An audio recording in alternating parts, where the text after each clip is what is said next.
Hey there, YouTube. Well, still waiting. Still waiting for my damn crimper to come. I've been waiting and waiting and waiting. I ordered a crimper, hydraulic hose crimper, off Amazon. And the first one didn't come because it got lost in order, which I think is a crock of shit. And this next one here is taking forever. And I just want to point something out about Amazon is I've noticed that it's getting to be a lot more unreliable for products. Some things come within a couple days, some things take a week, some things take a month, right? And when the seller says, okay, it's going to be there in 4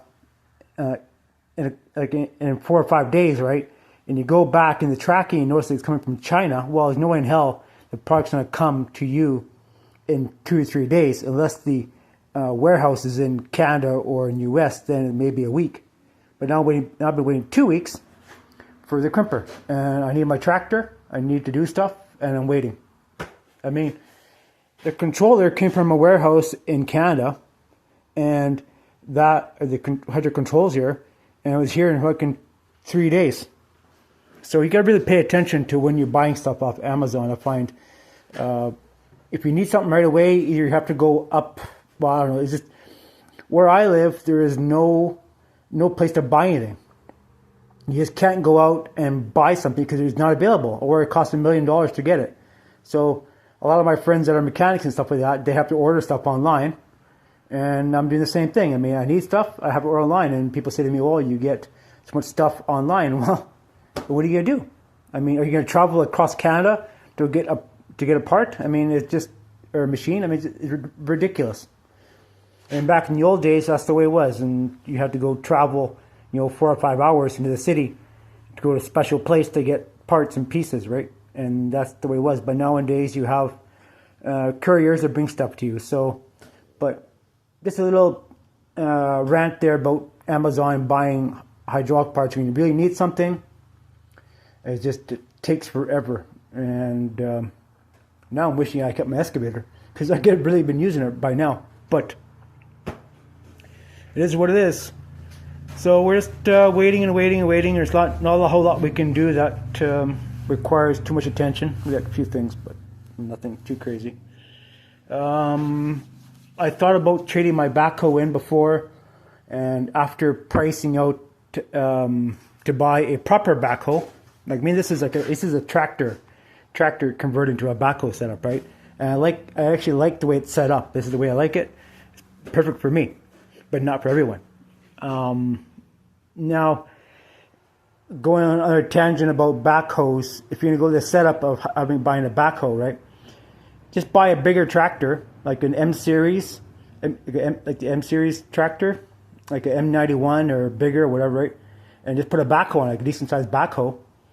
And there you have it. You don't have to spend $100 grand to get the proper. Because I mean, I looked at the bigger version of the backhoe, and here in Canada, it's going to run me about $113,000. So for $113,000, I mean, I can go buy two decent case backhoes that are used, right? For between $45,000 and $50,000, and that's the way it is, right? So why would you go spend $113,000 on a Kubota? I mean, it doesn't make sense. So, but that's the way the economy is going, right? And it's unfortunate, but that's the way it is. So you can either buy Chinese and deal with that crap. I sold my Chinese stuff. I should have kept my big red 2-ton mini excavator, but that was a good machine. I should have kept it. But it was in between too light, or actually it was just in that threshold there of just being just a little bit too light for what I'm doing. But I don't know, I may end up buying a bigger excavator. I'm thinking something around 5-ton, 6-ton, just for doing stuff around here. But I mean, I'm kind of limited at what I can do with this backhoe setup. But I'm slowly attaching more and more stuff to it. Right, I got this and this and this, and I'm looking for a machine to attach that to. So we're not sure yet. Something with tracks. So, and we can also attach more things to that. We have all sorts of extra parts and pieces. So just things we're thinking about, but you just have to, when you're buying stuff online, you just have to be patient or go buy somewhere else and pay a lot more money. But going back to the crimper, I'm all set up here, ready to go. So, this is my setup for cutting hose. Got a guard back here, so shooting stuff back into the bins here. And I did find some in my stash of hydraulic stuff. I found these. So I have actually a big source of hydraulic stuff. If you guys didn't know that, I like actually playing with hydraulics. Matter of fact, I wish I was a little more educated, and I'd probably start a business doing hydraulic stuff because there is a demand for it. But it's another learning curve. But it's one of those very lucrative things to get into. But it's like construction, right? When you're into the construction business, it's like you never know when your next project's going to be, and you just either you're making money or not. So it's just one of those things, right? So it's either hell or high water. So, but anyways, there you have it. Waiting. waiting. Got our bench here a little more organized. A little vise back there, which we're probably going to use. I had to organize stuff. I found more cylinders. Oh man, I got so many cylinders. It's insane. Lots of parts and pieces from ordering mini excavators. I got all sorts of hydraulic, all sorts of cylinders to do anything I want to do, right? So I don't know. The sky's the limit at the moment. So just waiting. Another thing too, I'm probably gonna alter my bucket. I've been doing some research on. We have at work we have the Egon or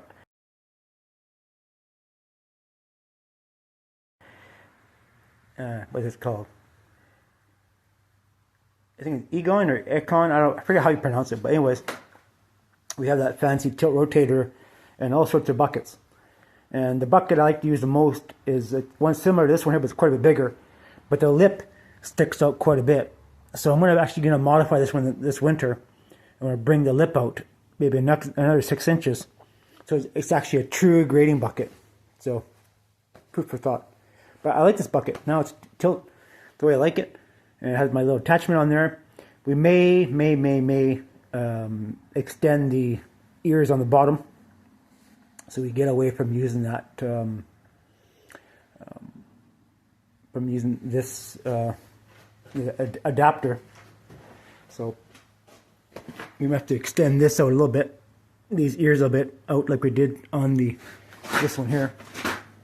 So, but yeah, so that's just things. You can always upgrade. So, but that this manual quick attachment, that's a cat's ass. Man, that's a time saver. I love that thing. So yeah, just things. So anyways, my adapter is pretty lewd and crude, but it works. It does. It makes it anything I have for the excavator attaches the backhoe, and that's what I wanted, right? But I have to see. It may end up doing some modifications and just some things that take more abuse than others, right? So, my finding bolts over there. Anyways, there you have it. We are still thinking about putting vertical outriggers on this thing, but we're not sure yet. That's going to take some research to do that. It is a big project, but it's possible. Anything's possible. I find the thing about Kubotas, I find these. Look at these hoses, right? There's not much leeway there. So, but it is what it is. So we have to figure it out later on. So yeah, definitely vertical outriggers are going to be something for the future to add on to this thing. I just love the JCB, like the European JCB, not so much the Canadian or like the North American JCB, but the European style. They have a lot of cool features on the European style JCB backhoes I really like compared to here. So, but especially the vertical outriggers, and they actually have extra hydraulics on the machine sticking out ports, like similar to what I got here. And yeah, I know you guys are gonna complain about my controls there, but it's done that way for a reason. So not by accident, it's done that way for a reason. So, but yeah, so JCB is one of my favorite things. But anyways, I'm ranting and raving here because I got really nothing else to do on my tractor. So I'm just waiting. Anyways, guys, if you have any questions about building or speccing a Kubota tractor with a backhoe, please feel free. Post something in the comments below. I'd be willing to help you spec something out, because you have to know what's going to work or what's not going to work. Definitely, if you are going to be buying building from factory a backhoe, a tractor backhoe like this is, I suggest getting extra hydraulics. You always need extras. I would say getting 6 ports in the back, getting 4 in the front, and extras, and getting a bigger control valve so you can add more things. And all these different things here I got here. And I mean, it just makes a tractor. I mean, like I said before with my excavators, right? By having the rotator on the mini excavator, the rotator, it makes the machine, right? I mean, sure. I mean, it's just the sky's the limit. The rotator, I love that thing. I just love it, but I can't do it with what I have. So I'm going to keep this set up here for the log grapple, which would come in handy. This pain ass switching in and out. And with this setup here and my other buckets and now I got the thumb there hooked up. So it's hydraulic. Man, that's going to be a cat's ass running that thing. I love it. So, and Kubota doesn't do that. They just give you a solid piece of steel. You're going to adjust it, which is a pain in the ass. If you're grabbing stuff, you have to get off tractor on, off, on, off. And if you're used to running excavators, that thumb is a useful thing. People say, well, how you can use that with a rotator? Well, you do. Not a lot of guys use that because of the problem sometimes with that coming down, and maybe down, you rotate, you may end up doing some damage.